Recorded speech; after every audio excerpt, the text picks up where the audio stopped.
कि इस्लाम ने ना रोजा छोड़ने का ऑप्शन बीमार और मरीज के अलावा किसी के लिए नहीं रखा। अब लोग कह रहे होते हैं मजदूर बेचारा क्या करे, तो हम उससे कहते हैं कि देखो, हमें इस्लामी कानून में ये मिलता है कि मजदूर अगर सेहतमंद है, सफर में नहीं है, तो मुलाजमत तो सबकी अलग अलग टाइप की होगी ना। कोई एयर कंडीशन में बैठ के जॉब करेगा, कोई जनाब गड़ा खोदेगा। तो अब ऐसा कोई इस्लाम ने मैयार नहीं रखा कि जिसको 1 घंटा मजदूरी करनी है तो वो रोजा छोड़ सकता है, जिसको 2 घंटे करनी है या आधे घंटे करनी है वो नहीं। ऐसा ही कुछ नहीं है, सबके लिए बराबर है। हाँ, ये जरूर है कि रोजा वो रखे, और अगर हालत गैर हो जाए, रोजा रख के नाकाबिले बर्दाश्त हालत हो जाए, तो फिर तोड़ने की इजाजत है, बीमार होने का खतरा हो। क्योंकि जैसे बीमार को रोजा छोड़ने की इजाजत है, ऐसे ही बीमारी के खौफ में आपको रोजा तोड़ने की भी, बोले ना भाई, इजाजत। जैसे शुगर के पेशेंट ने रोजा रख लिया, बाद में देखा शुगर बहुत डाउन हो रही है, हालत खराब हो रही है, तो रोजा वो तोड़ सकता है। तो अब ये शुगर के साथ खास नहीं है। मजदूर को अगर ये खतरा हो गया कि मुझे प्यास और इतनी ज्यादा लग रही है कि मैंने अगर रोजा नहीं तोड़ा तो मैं बेहोश हो जाऊंगा या खुदा ना ख्वास्ता मर जाऊंगा या मेरे शुगर लेवल डाउन होगा, जिससे कोई भी बीमारी होने का खतरा है, तो जब उसका ये ख्याल और गालिब गुमान हो के ऐसा हो जाएगा, तो ऐसी कंडीशन में इस्लाम उसको रोजा तोड़ने की इजाजत देता है।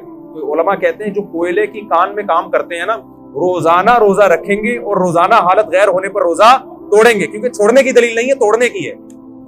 बहुत मुश्किल है बात समझाना, मेरा ख्याल नहीं आ रही समझ। हमारे गामदी साहब ने तो फतवा दे दिया कि कल आपका पेपर है तो भी आप रोजा छोड़ सकते हैं। तो मैं मकसद गामदी साहब पे रद्द करना नहीं है, मकसद ये कि इस किस्म के भी स्कॉलर्स मार्केट में आ रहे हैं, तो ये कानून को आप इस्लाम के चेंज नहीं कर सकते, जैसा है वैसा ही रहने देना पड़ेगा आपको। तो आपके पास गर्मी की शिद्दत की वजह से, जॉब की वजह से, पढ़ाई की वजह से, पेपर की वजह से रोजा छोड़ने का ऑप्शन नहीं है, और तोड़ने का भी पेपर की वजह से नहीं है, तोड़ने का बीमारी की वजह से है। समझ में आ रही बात की नहीं आ रही? तो अब मुझे एक बात बताओ, जल्दी से बात को खत्म करता हूं मैं, कि अल्लाह मियाँ ने ये जो रमजान का हमें दिया है ना, ये भी बड़ा खानदानी हुक्म है। ये भी लगता है कि ये अल्लाह ही का बनाया हुआ कानून है, किसी इंसान का बनाया हुआ कानून नहीं हो सकता। एक दौर तक हम सुनते रहे, मैं बचपन में डॉक्टरों से सुना करता था कि हमें हर थोड़ी थोड़ी देर में ना कुछ खाना चाहिए, एकदम पेट भर के नहीं खाना चाहिए। मुझे शुरू से ये बात मेरी खोपड़ी में नहीं आती थी, ये नेचर के खिलाफ है। डॉक्टर साहब के पास गए, मेरा पेट खराब है, उन्होंने कहा, डॉक्टर साहब ने कहा कि देखें थोड़ा सा खाएं, धोने वाले, फिर आधे घंटे बाद फिर थोड़ा सा खाएं, 2 या 3 जितने अफोर्ड कर सकें, फिर थोड़ा खाएं। मैंने कहा, डॉक्टर साहब हमारी बकरी को तो मैंने इस स्टाइल में देखा है, कभी किसी इंसान को मैंने इस तरह खाता हुआ नहीं। अगर ये नेचुरल होता तो सबसे पहले मोहम्मद सल्लल्लाहु अलैहि वसल्लम का तरीका होता, जो अल्लाह के पैगंबर थे। आपका कोई काम नेचर के खिलाफ नहीं था। वहां तो 2 खाने मिलते, नाश्ता भी नहीं मिलता हमें, बुक रहता हूँ आशिया।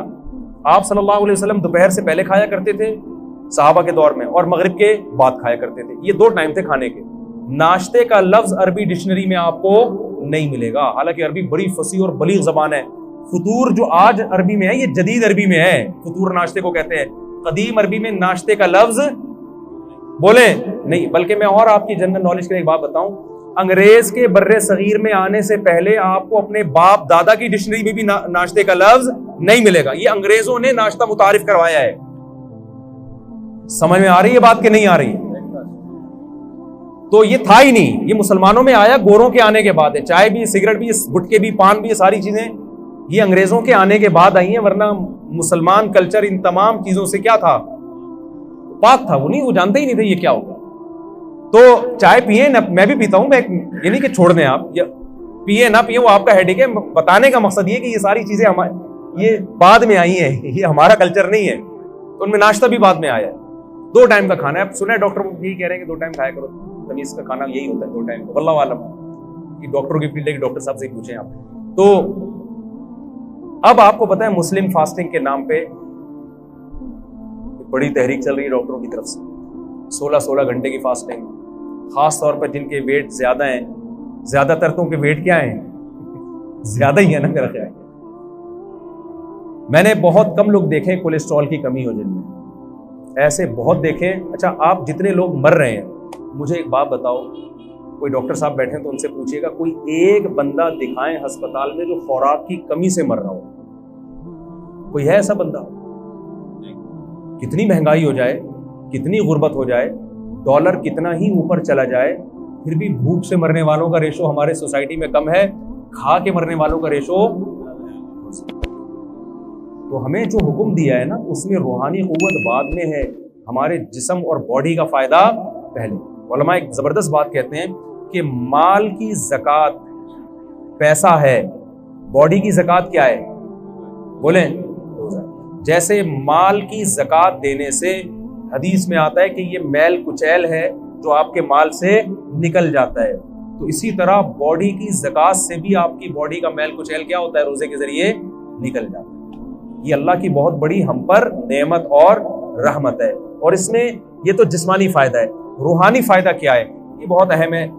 कुरान क्या कहता है? लअल्लकुम तत्तकून, ऐ ईमान वालों तुम पे रोजे फर्ज किए गए ताकि तुम्हारे अंदर तकवा पैदा हो। तकवा अरबी में कहते हैं बचने को। देखें, आज कामयाबी इसे समझा जाता है कि आपकी सारी ख्वाहिशात पूरी हो जाए। ये बहुत बड़ी भूल है। जिन लोगों की सारी ख्वाहिशात पूरी होती हैं वो डिप्रेशन के मरीज बनते हैं और बिल आखिर वो खुदकुशी की तरफ उनकी तबीयत माइल होती है। इंसान की बॉडी को अल्लाह ने ऐसा बनाया है कि एक